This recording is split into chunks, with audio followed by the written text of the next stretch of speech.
Halo Besti Digital, welcome to podcast yang bakal ngebahas dunia komunikasi di era serba digital.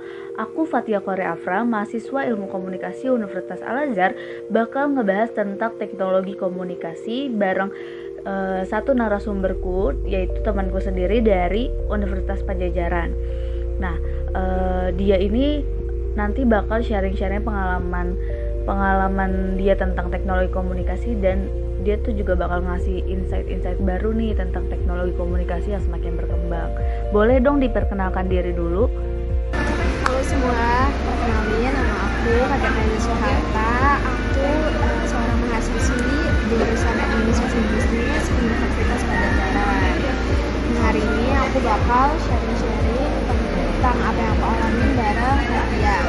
Oke, sebelum kita masuk ke topik inti nih, aku bakal nanya dulu ke kamu sebagai Gen Z ya. Nah, menurut kamu teknologi itu lebih kayak ngebantu kamu atau malah jadi kayak aduh, akan ada teknologi malah bikin aku jadi gimana-gimana nih, kayak teknologi itu helpful tapi sebenarnya itu juga toxic gitu. Menurut kamu tuh gimana? Menurut aku tuh lebih ngerasain sisi positifnya sih. Jadi dia tuh membantu aku untuk banyak hal, kayak dalam artian nyari informasi tuh gampang, terus juga ngerjain tugas lebih gampang, karena kan maksudnya sekarang tuh udah ada Canva ataupun GPT, itu kan mempermudah banget kan buat kita sebagai pelajar untuk ngerjain tugas ataupun sekedar belajar. Jadi menurut aku untuk diri aku sendiri sih lebih banyak sisi positifnya yang lebih ngebantu dibanding toxic yang aku rasain. Sebenarnya intinya balik lagi ke masing-masing penggunanya ya, karena ada aja pengguna yang bikin teknologi itu malah jadi penghambat dirinya dia sendiri. Nah, kalau di diri kamu nih, teknologi ini atau misal HP itu berpengaruh nggak sama rutinitas kamu, kayak dari bangun tidur sampai kamu tidur lagi?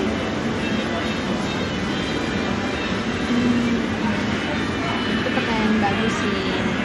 Menurut aku berpengaruh ya, karena maksudnya rutinitas aku dari bangun tidur tuh jadi ngecek dulu nih lihat HP, ada kabar apa, ada pesan apa dari teman atau keluarga. Nah gitu baru aku mulai berkegiatan lagi.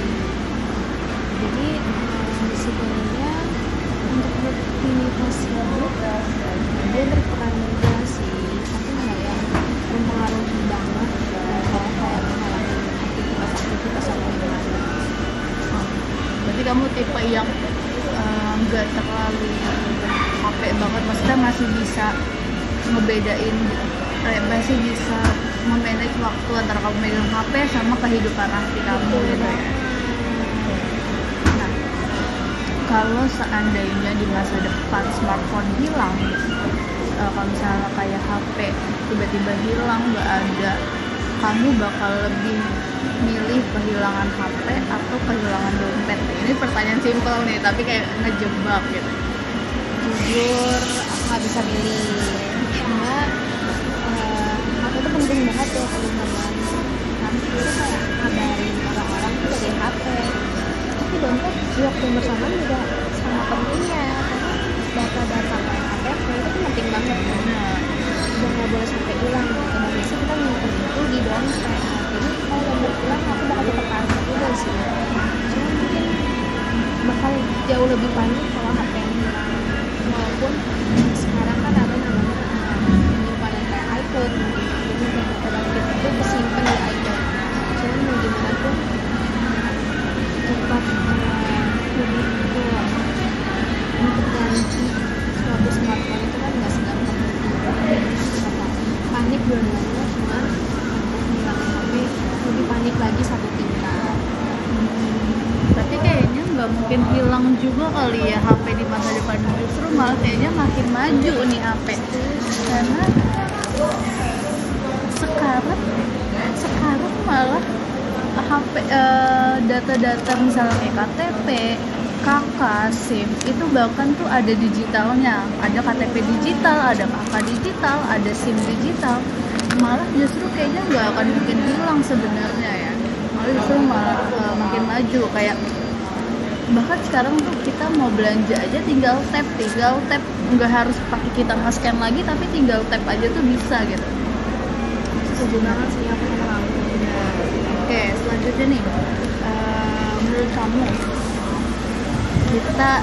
aku kan juga Gen Z ya, kita berdua nih Gen Z gitu. Nah, menurut kamu dari sudut pandang kamu, sosial media itu lebih banyak membantu kamu atau malah kayak sosial media malah bikin hidup aku malah jadi terpengaruh dari orang luar gitu. Kamu tuh gimana?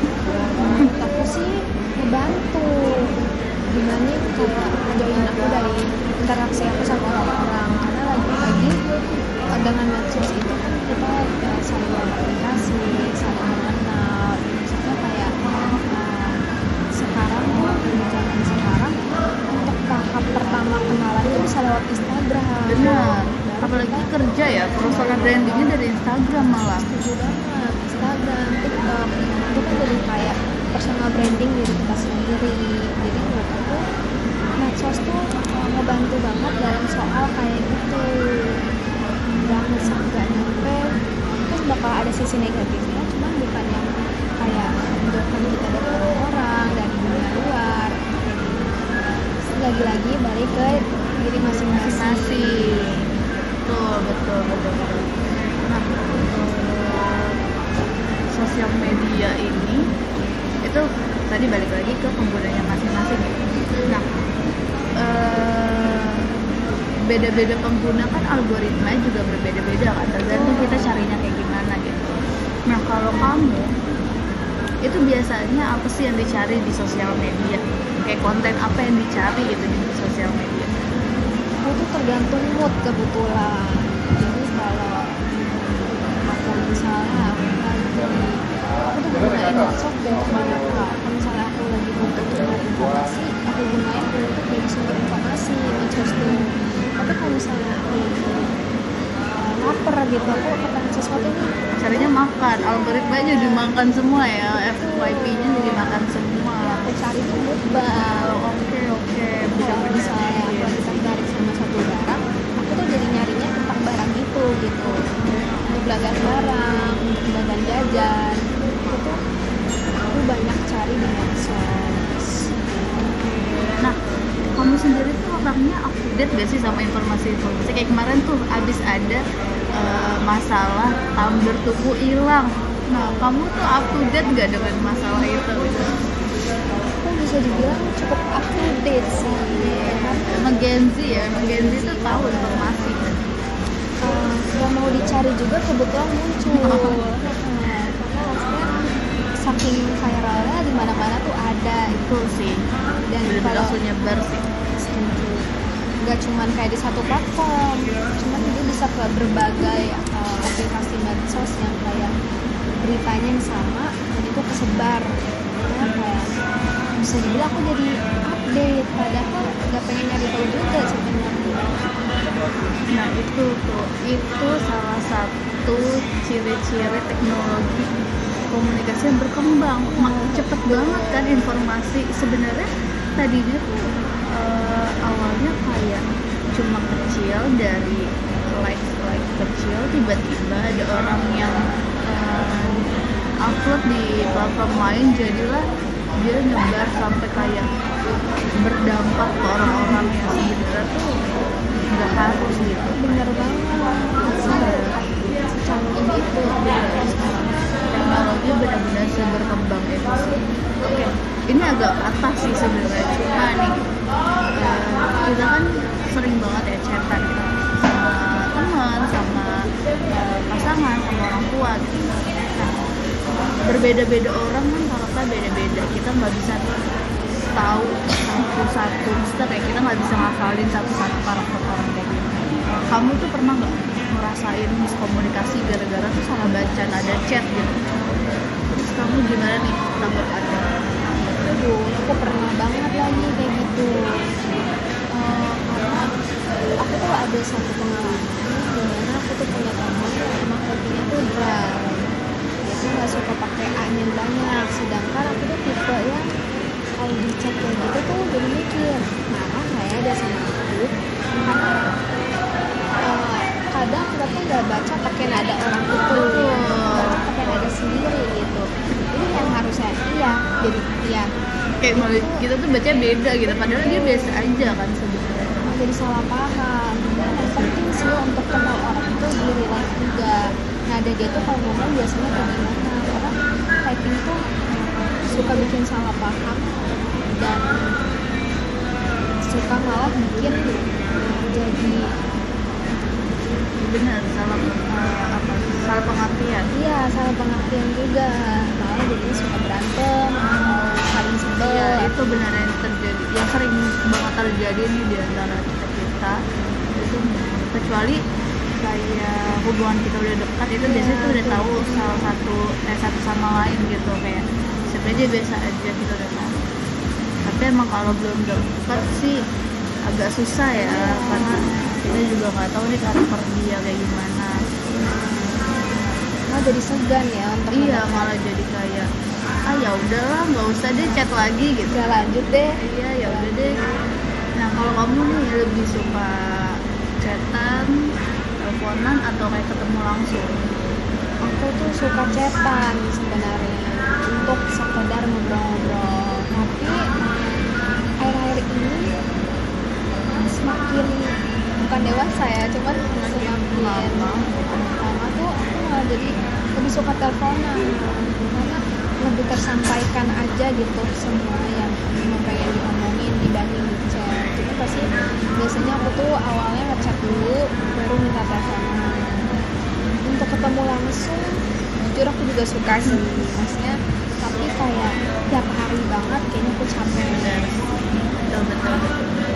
Kayaknya kalau sebenarnya kalau cerita di chat juga agak susah ya, karena balik lagi kena ada bicara, kita tuh beda-beda. Jadi kalau cerita di chat tuh pertama ngetiknya males, panjang, kedua nada bicaranya kita belum tentu sama. Itu yang bikin kayaknya kalau chat aku juga kurang sih. Kalau chat kayak lebih enak telepon atau ketemu langsung biasanya. Atau kalau saking malesnya chatan aku tuh nge-VM. Oh iya benar, sekarang ada fitur voice note. Benar, itu juga membantu banget sih dibanding kita ketik gitu ya. Nah, kita nih anak muda suka banget cari influencer kayak sebagai role model, kayak Sasfir, Sasa Zania, dia kan kayak banyak dijadiin role model sama orang-orang.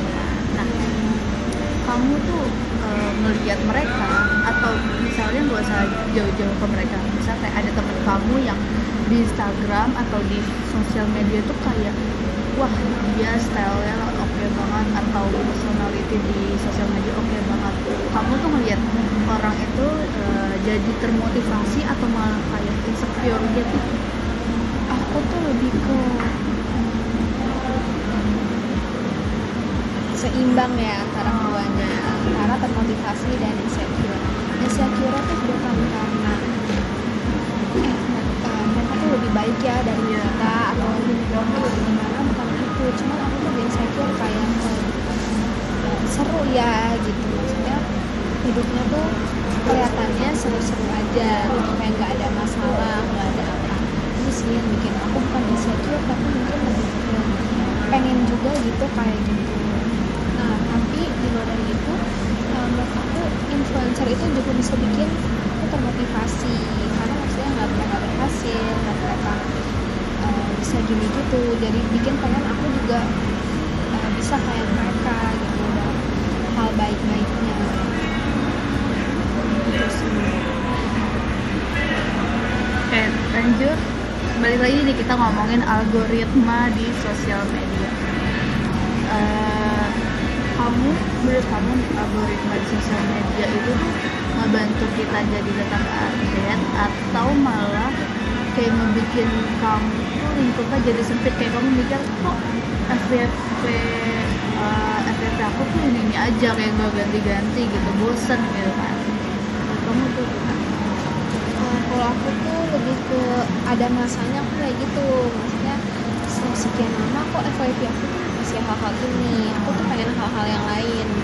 Cuma menurut aku merubah algoritma tuh gampang sih, dengan cara banyak research tentang hal yang kita mau, terus kita nge-like-likein terus, pasti lama-lama algoritma kita algoritmanya berubah ya.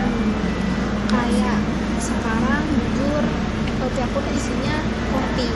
Oh ya, K-pop artist guys. Aku tuh lebih suka banget, dan sampai saat ini tuh belum bosan-bosan gitu.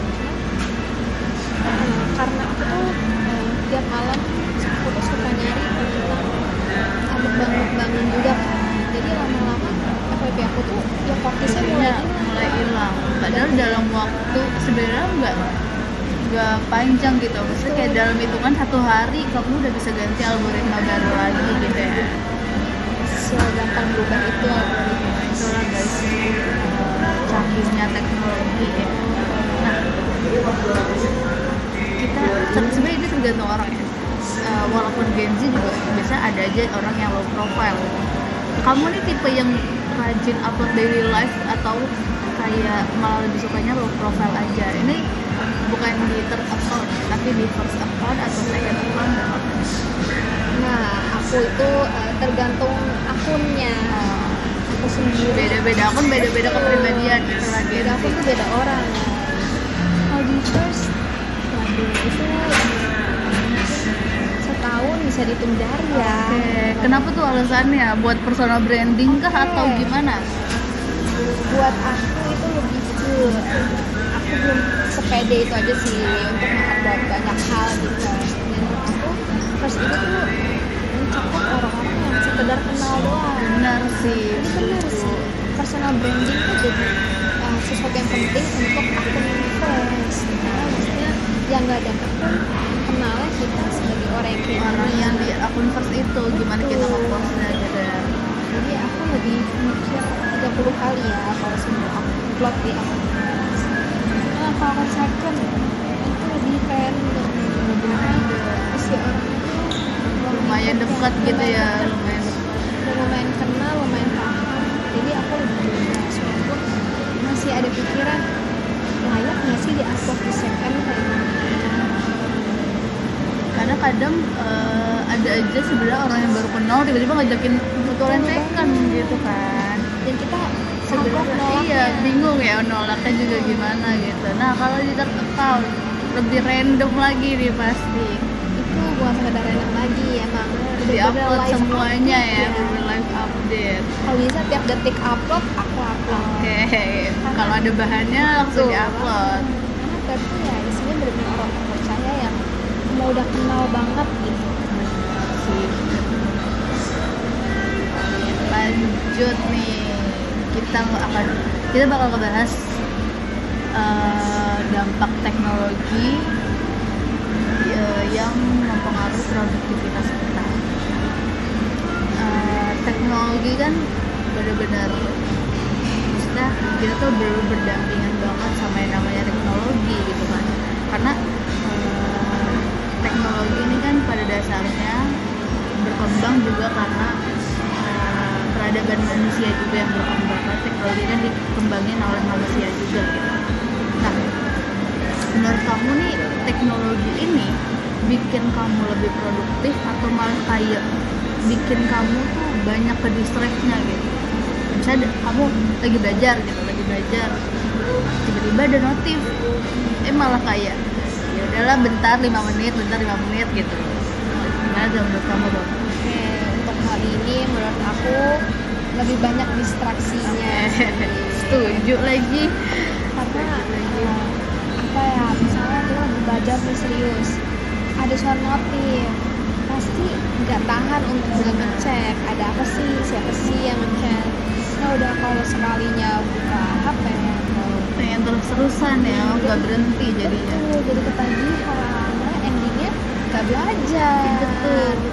Itu sih yang berbeda nggak distraksi, atau mungkin sekedar awalnya buka laptop untuk baca PPT, Iya. kok malah Kemana? betul Jempolnya kemana malah? entah buka YouTube, Iya. entah mungkin malah TikTok sih yang paling paling sering ya TikTok atau lihat story Instagram tuh biasanya tuh. Itu sih yang bikin ke distract.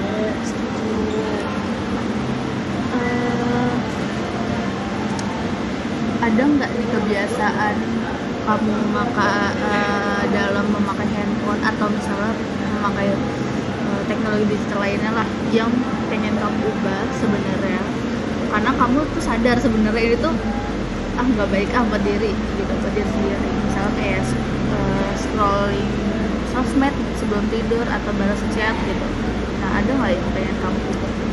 Aku tuh pengen banget ngubah waktu screen time HP aku, karena screen time waktu HP aku tuh aku yakin 90% itu diisi sama TikTok. Benar. Sisanya baru aplikasi-aplikasi lain kayak mungkin WA, Instagram dan lain-lain. Cuma menurut aku pribadi merasa aku kebanyakan ya nonton TikTok, scrolling TikTok tuh udah berlebihan. Udah ke tahap merasa kalau sehari nggak scroll tuh aneh rasanya. Iya, kayak ada yang kurang gitu ya. Ada yang kurang. kurang emang sih, benar. Itu sih yang paling pengen banget aku ubah. Maksudnya aku juga ngerasa itu bukan sesuatu yang baik, karena mau gimana Terlalu pun berlebihan juga ya. mau gimana pun kayak TikTok nggak sebermanfaat itu untuk kegiatan itu.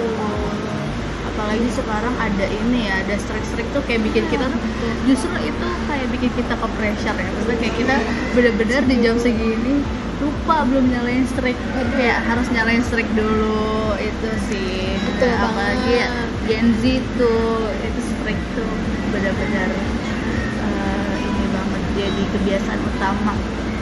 Jadi kewajiban ya. Iya, malah jadi kewajiban. Nah, menurut kamu nih ada aplikasi produktivitas yang ngebantu kamu nggak?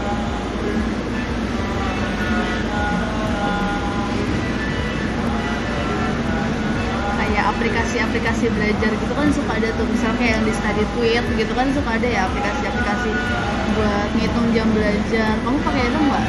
Sebetulnya tuh aku nggak pakai. Tapi ada kayak aplikasi yang ngebantu kamu misalnya buat nargetin kamu belajar segini, ada atau enggak? Biasanya aku dalam hal belajar tuh target aku pakai timer aja. Oh, pakai timer. Jadi kalau belajar aku tuh ngeset waktu belajar aku tuh sejam atau sejam setengah, dan itu langsung aku start gitu, langsung aku mulai belajar. Fokus belajar. Tuh kalau udah sejam setengah ini habis berhenti bunyi, aku bakal istirahat 5 menit. Nah 5 menit habis aku lanjut lagi start timer aku untuk sejam setengah dan mulai belajar lagi. Terus kayak gitu sampai aku ke distract. Oke, sampai overwhelm ya. Betul. Oke. Lanjut. Kita ngomongin ke privacy data nih sekarang. Nah, sejujurnya nih, kayak kemarin ada isu-isu tentang undang-undang KUHP yang mau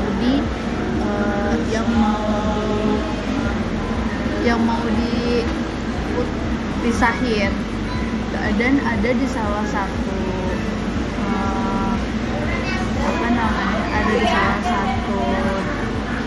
undang-undangnya yang bilang kalau misalnya pemerintah itu bisa ngecek data kita tuh kapanpun dan dimanapun. Kamu tuh peduli nggak sama privacy data? Aku peduli banget sih. Gimana pun menurut aku undang-undang fokus atau undang itu tuh termasuk tindakan yang kurang etis gitu. Karena privasi itu kan termasuk pribadi, sebenarnya itu hak pribadi, apalagi data gitu. betul banget, itu Nggak ada data ini. dan bagaimanapun itu kan rahasia diri sendiri ya. Jadi sampai ke umbar-umbar agaknya khawatir juga tuh masyarakat. Sebenarnya kita juga nggak tahu data itu akan diapakan gitu. Iya, sama nih biasanya, karena jujur aku sendiri tuh punya banyak email, punya banyak akun gitu. Nah, kamu nih orang yang kayak gitu nggak punya banyak akun, dan misalnya dan ada juga nih tipe orang yang misalnya punya satu akun, terus tiap 6 bulan sekali atau tiap 3 bulan sekali tuh ganti password. Kamu tuh kayak gitu nggak? Aku enggak sih. Oke. Kebetulan aku sekali bikin password udah itu aja. Biar nggak lupa ya. Udah nggak lupa. kadang kalau bikin ganti-ganti malah lupa. Dan kebetulan aku tuh lumayan tipe orang punya banyak akun ya, banyak email dan sosmed tuh banyak. Jadi aku usahain passwordnya aku ingat dan juga aku yakin aman, nggak mudah ketebak sama orang. Oke. Kamu pernah ngebayangin gak sih di masa depan itu bakal teknologi itu semakin secanggih apa di masa depan? Kan ada yang ada yang bilang mau nyiptain mobil terbang atau mobil apa gitu. Bisa bayangin sih. Dalam 10 tahun ke depan mungkin bisa tidak parah gimana. Aku bisa ngebayangin banget kalau di masa depan tuh teknologi bisa sangat-sangat mungkin dalam 3 bulan ke depan atau mungkin 50 tahun ke depan tuh ngebayanginnya bisa koleksi tuh dia bening mungkin ya. Iya benar. Atau ini gak sih HP yang tipis banget itu? Karena sekarang juga ada kan kayak apa ya HP yang tipis? Oh Infinix tuh ada. Gak usah jauh-jauh deh, iPhone tuh kan tiap tahun mau ngeluarin seri baru terus.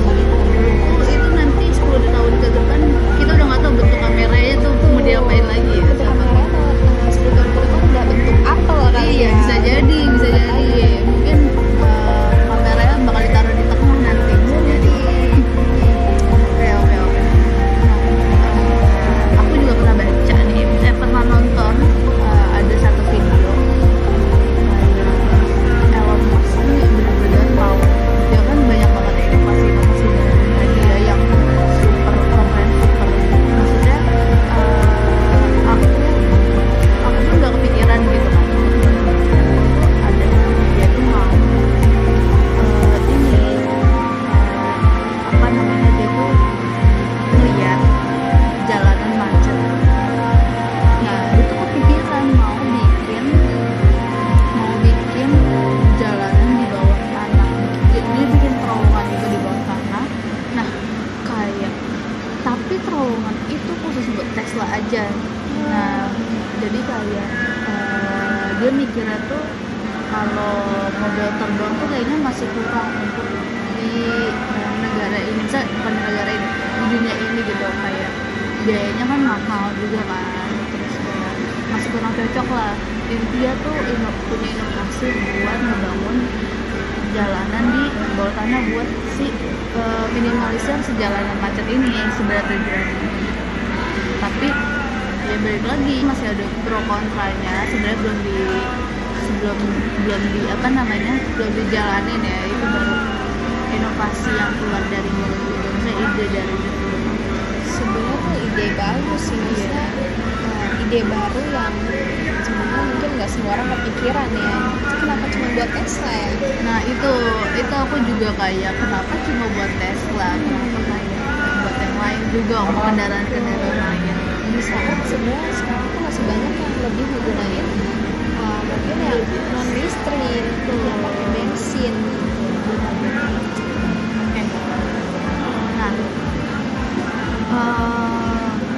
menurut kamu dengan adanya teknologi komunikasi yang makin maju ini, menurut kamu tuh interaksi manusia tuh bakal makin dekat atau malah kerasa makin individualis gitu karena teknologi yang makin canggih ini? Oke.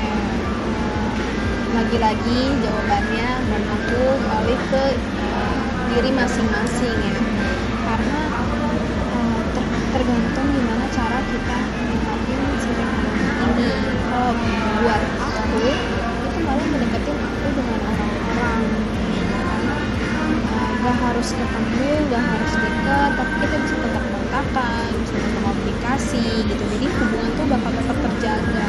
Tapi mungkin di sisi lain akan teknologi ini akan berdampak beda ke orang gitu. Mungkin orang itu bakal jadi lebih menyendiri karena dia udah punya teman virtual. Benar-benar. Jadi merasa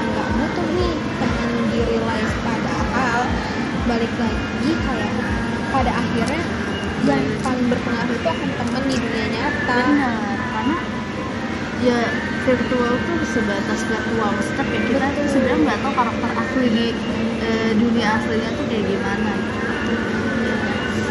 Ya kan ada yang faker ya. Benar banyak banget tuh kalau kalian tahu kamu tahu zaman role player itu tuh banyak banget ya, banyak banget yang nge-faker pakai muka idol K-pop, muka influencer, atau bahkan dia bisa